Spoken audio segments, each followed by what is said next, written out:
Dear students, in today's class, let us find the solutions for the numerical problems which appeared in the year 2014 July. So let's have a look on the very first problem, that is two charges 3 into 10 to the power of minus 8 coulomb and minus 2 into 10 to the power of minus 8 coulomb are located 15 centimeter apart.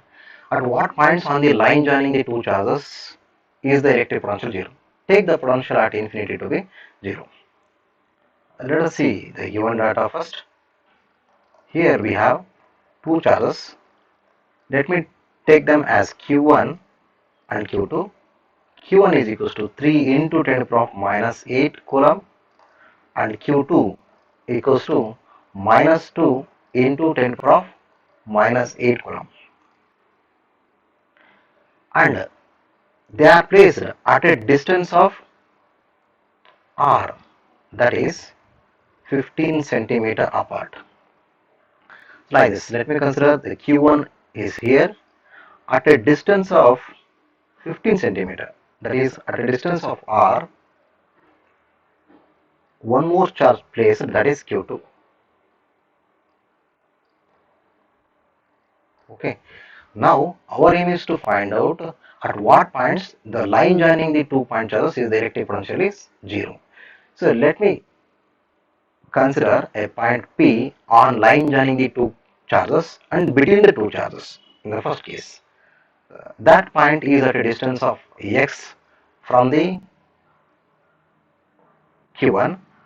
Then this P point will become at a distance of r minus x distance from the Q2.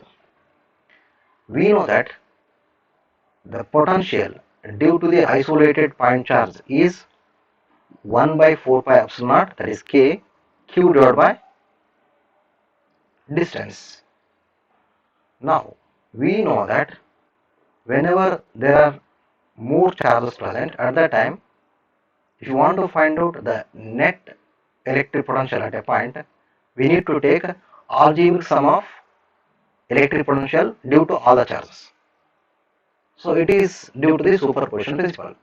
According to the superposition principle, the net electric potential at a point due to the number of charges is equal to the algebraic sum of all the electric potential due to all the charges. So here V1 is the electric potential at point P due to Q1 and V2 is the electric potential at point P due to Q2 and resultant of these two will be equals to V at point P. This is the resultant electric potential. This is equals to the algebraic sum of all the electric potential due to all the charges. We know that V1 is equals to K Q1 divided by X, which is at a distance of X, plus V2 is nothing but K Q2 divided by R minus X. And this is equals to, according to this problem, at this particular point the resultant electric field is, resultant electric potential is 0. So therefore, let me write like this: Q1 by X is equals to, I am going to take this to the right side, it will become minus K Q2 by R minus X. We know that the K and K get cancels and then we will get only Q1 by X equals to minus Q2 by R minus X. So now on substituting the values, the Q1 is equals to 3 into 10 power minus 8 divided by X, that is equals to minus of Q2 value is minus 2 into 10 power minus 8 divided by R minus X.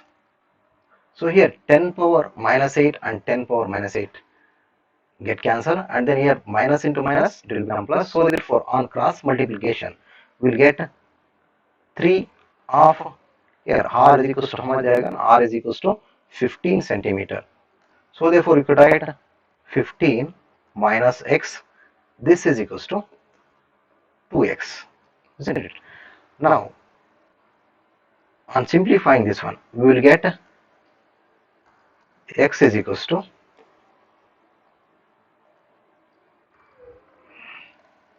that is x is equals to 9 centimeter. X is equals to 9 centimeter. That is the electric potential is 0. Electric potential is 0 at a distance of 9 centimeter from positive charge, that is nothing but from Q1. This is the one part of the answer. Now let me go for the another part, that is, suppose if the point P lies outside the system of charges, let's see what would happen. Let us consider, here is one charge Q1 and at a distance of R, one more charge we kept, that is Q2, and let me assume the P is outside the system of charge, that is the point P where we can find the zero net electric potential. This point is laying outside the system of the charges now. So we know that the distance between these two charges is equals to R, that they are given. Now let me assume that the distance of the point P from the Q1 is equals to Y. So therefore the distance of the point P from the Q2 will become Y minus R. So now we know that V1 plus V2 is equals to V, that is electric potential at a point P is equals to, that means the resultant electric potential at a point P is equals to algebraic sum of all the potential due to all the charges. So therefore we can write V1 plus V2 equals to V. V1 is the electric potential due to the charge Q1, V2 is the electric potential due to the charge V2. So therefore that is equals to V1 plus V2 equals to V. In the question they have given V1 plus V2 is equals to 0. So therefore we could write that V1 is K Q1 by Y plus the V2 is equals to, that is due to Q2. So therefore we could write K Q2 divided by Y minus R, that is equals to 0. So therefore on rearranging we will get K Q1 by Y is equals to minus K Q2 by Y minus R. So therefore K and K get cancels, we will get Q1 by Y is equals to minus Q2 by Y minus R. Now on substituting the values what they have given, so here the Q1 is equals to, we know that Q1 is equals to 3 into 10 to the power of minus 8 and Q2 equals to minus 2 into 10 to the power of minus 8. So therefore 3 into 10 to the power of minus 8, this is equals to, this 3 into 10 to the power of minus 8 divided by Y is equals to minus of minus 2 into 10 to the power of minus 8 divided by Y minus the distance between the two charges is 15 centimeter. That diagram. Now you know that 10 to the power of minus 8, 10 to the power of minus 8 get cancels, and then let me take the cross multiplication, and minus will become plus, minus into minus becoming plus. So therefore if we take cross multiplication, then we will get 3 of Y minus 15 is equals to 2Y. Now this becomes 3Y minus 45 is equals to 2Y. So therefore we will get 3Y minus 2Y is equals to 45. This is nothing but Y equals to 45 centimeter. That means whenever the point is in between the two charges on the line joining the 2 point charges, then the electric potential will be 0 at a distance of 9 centimeter. So here you can see at a distance of 9 centimeter from the Q1, whereas whenever we consider the point outside the system of the charges, at the time the electric potential is 0 at a distance of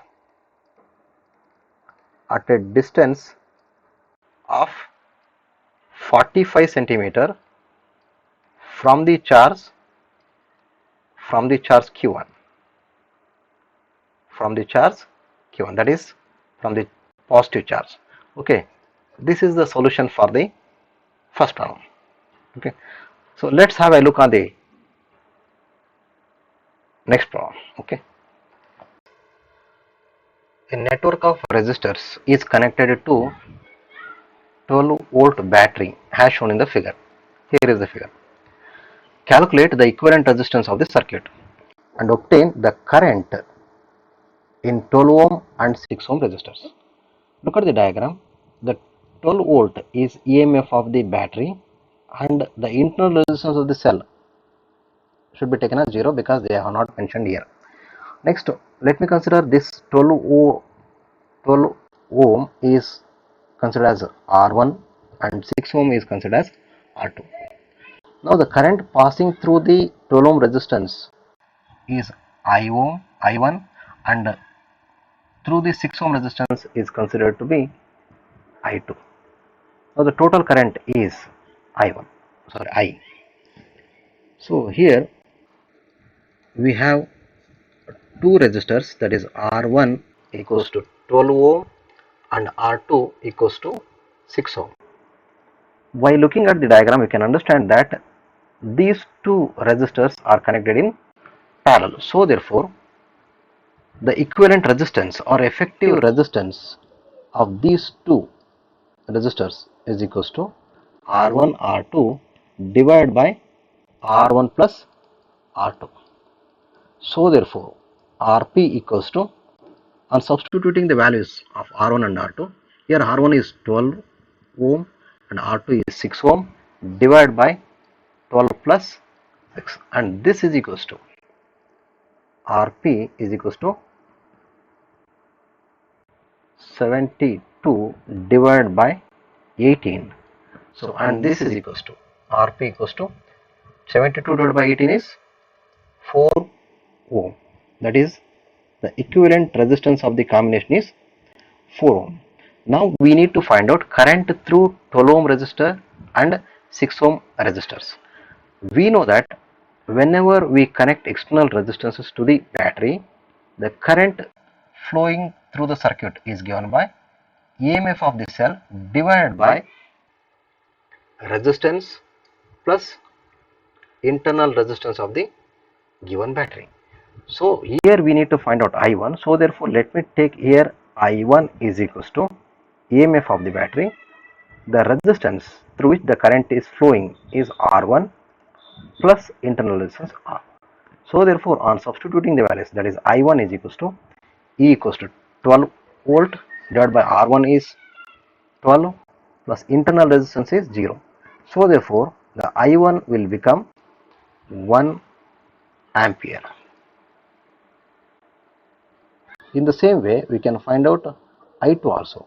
I2 equals to E divided by R2 plus internal resistance. Here on substituting, we will get I2 is equals to E equals to 12 volt divided by R2 is 6 plus 0. So therefore, the current flowing through the resistor 6 ohm is 2 amps. So therefore the total current is, the total current I equals to I1 plus I2. This is equals to 3 ampere. That we can find by using this formula, that is I is equals to, here we have E equals to how much? E is equals to 12 volt divided by, instead of taking resistance, we can take effective resistance. The effective resistance of these two resistors is equal to how much? 4 ohm. So we can take 4 plus the internal resistance of the given battery is 0. So therefore I could be found in this way also, that is 12 plus 12 divided by 4 is equals to 3 amps. Okay, this is the answer for this problem. Let me go to the next problem, that is a pure inductor of 25 millihenry is connected to a source of 220 volt and 50 hertz. Find the inductive reactance and RMS value of the current and peak value of the current in the circuit. Here, let me write first given data, that is the 25 millih is the inductor. So therefore here L they have given, that is L equals to 25 millihenry. So this can be written like this, 25 into 10 to the power of minus 3 Henry. And the source is how much? That is V equals to 220 volt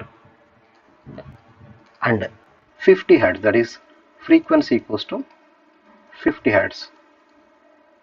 Now we need to find out inductive reactance. We know that the inductive reactance is given by inductive reactance. The inductive reactance, that is XL is equals to 2 pi FL. This is equals to 2, the pi value is 3.142 and F equals to 50 hertz into L. L equals to how much? 25 into 10 to the power of minus 3 Henry. And on simplifying this, we'll get XL is equals to 7.855 ohm. This is inductive reactance. Now we need to find out the RMS value of the current. We know that the RMS value of the current, IRMS can be written as VRMS divided by XL. So now on substituting the values, that is IRMS is equals to VRMS. How much they have given? VRMS is 220 volt. 220 divided by XL, we got, that is 7.855. So on simplifying, we get IRMS is equals to, that is the RMS value of the current is equals to 220 divided by 7.885, that is equals to 28 volt. So 28 ampere. So now one more question we need to answer, that is peak value of the current. We have a relationship between RMS value of the current and peak value of the current, that is IRMS is equals to I naught divided by root 2, where I naught is the peak value of the current. I naught is the peak value.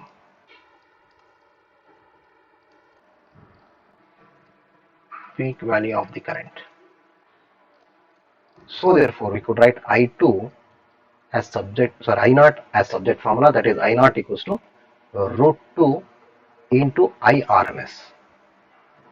So therefore here root 2 value, we have seen that the root 2 value is 1.414 into 28. This is equals to, that is the peak value of the current I2 equals to 39.59 ampere. Okay, this is peak value of the current and RMS value of the current and inductive reactance. Okay, let me move to the next problem, that is a prism of angle 60 degree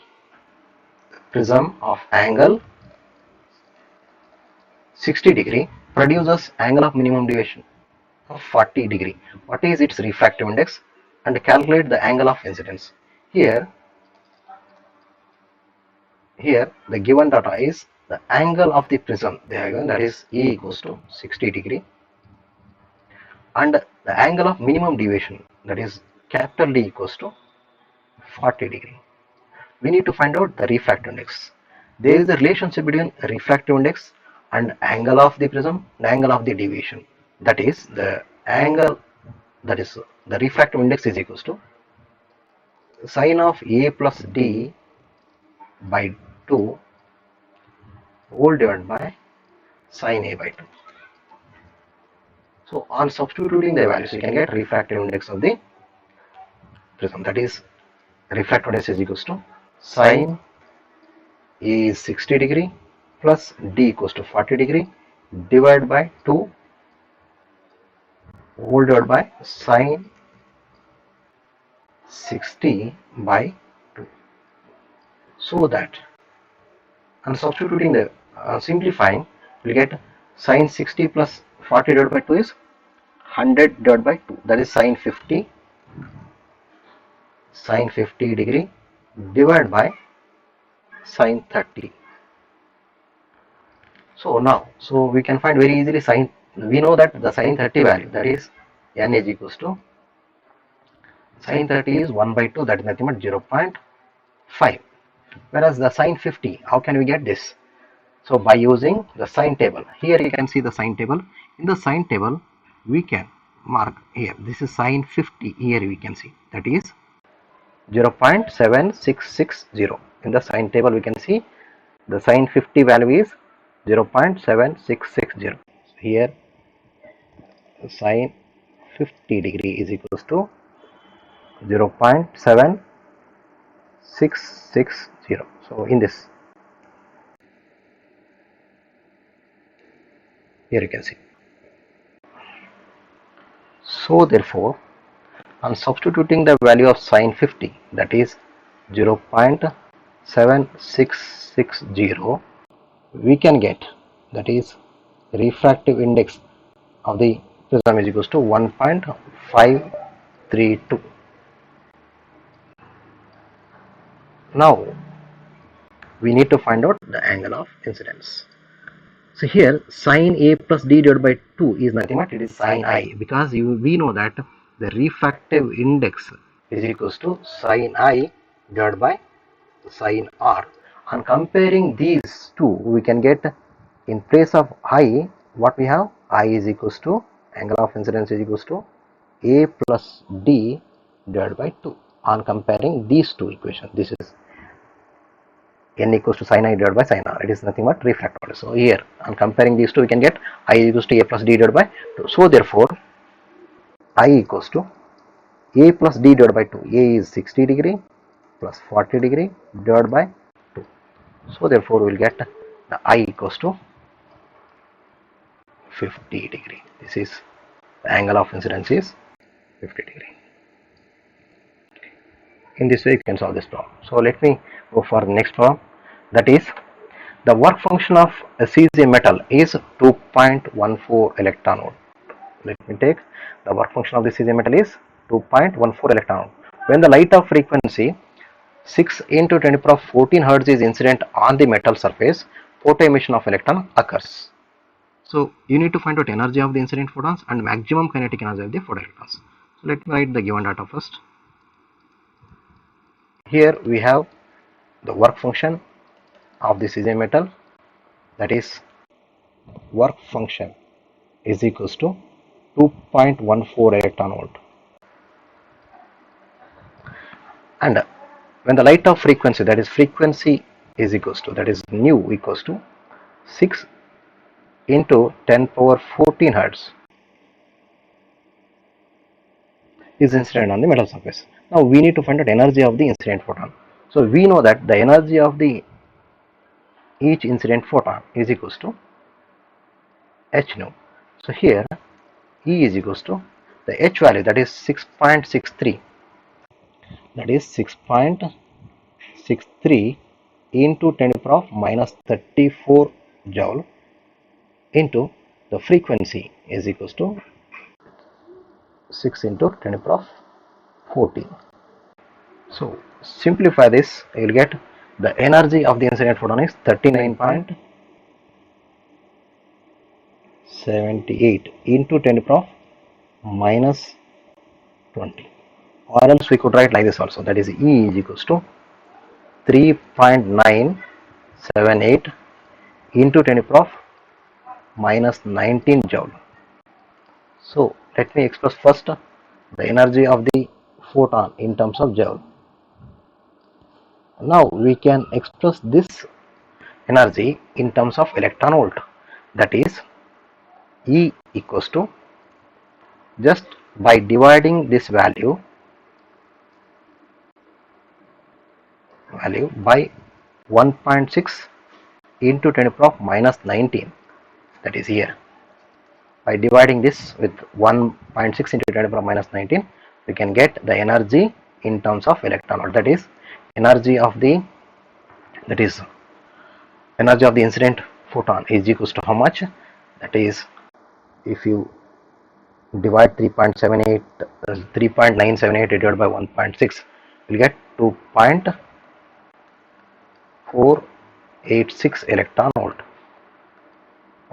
This is the energy of the incident photon. Okay, we can express energy of the incident photon in joule as well as in electron volt. Now we need to find out one more, that is maximum kinetic energy of the photoelectron. We know that according to Einstein's photoelectric equation, the total energy of the incident photon is used in two ways, that is some part of the energy is used as work function and some part of the energy is used to increase the kinetic energy of the photoelectron. So that is what E equals to W plus Ka. So therefore the maximum kinetic energy is equals to the energy of the incident photon minus work function of the CZ metal. So therefore the kinetic energy, that is maximum kinetic energy, is equals to energy of the incident photon, that is 2.486, which is expressed in electron volt, should be taken here because work function they are given in terms of electron volt. So therefore 2.14.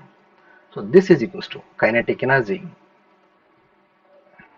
that is maximum kinetic energy, is equals to 0.346 electron volt. So this is the maximum kinetic energy of the photoelectrons. Now we can express this maximum kinetic energy in terms of joule by just multiplying by 1.6 into 10 to the power minus 19.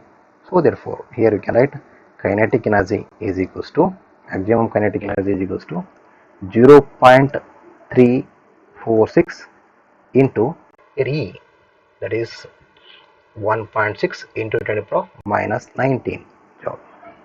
So this is equals to, that is kinetic energy, maximum kinetic energy is equals to 0.5536 into 10 to the power minus 19 joule.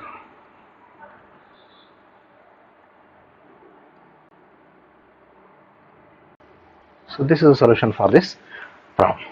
Thanks for watching. Have a nice day.